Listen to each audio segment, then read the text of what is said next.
E cineva! Hei, stai! Dori! Ok, e rândul meu. Mă gândesc la ceva negru și misterios. E un pește pe care nu-l cunoaștem și dacă îl întrebăm pe unde să o luăm, ne-ar putea înghiți și ne-ar scuipa oasele. Ce au bărbații cu solicitarea de informații? Fără prejudecăți culturale acum. Vrei să jucăm ceva? Hai să jucăm Azi nu murim. Vrei să ieși de aici, nu? Bineînțeles. Bun, atunci cum vrei să reușim dacă nu încercăm sperând că va fi bine? Dar, Dori, mi se pare că nu înțelegi. Hai, mergi pe mâna mea.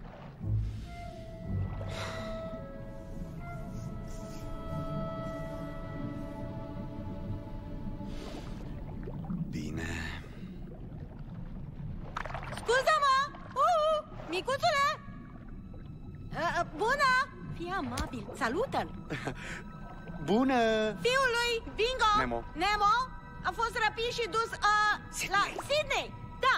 Și e foarte, foarte important să ajungem acolo cât mai repede. Deci poți să ne ajuți?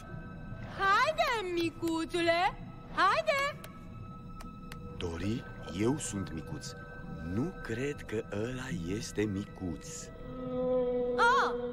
Măricelule! Balenuța! Ok! Poate nu știe decât baleneza. Trebuie Dori, ce faci? Știi ce faci? Ești sigură că știi baleneza? Le dai Dori, ce Dumnezeu spui? Vezi? Pleacă. Haide! Nu se întoarce pentru că l-ai jignit. Poate al dialect.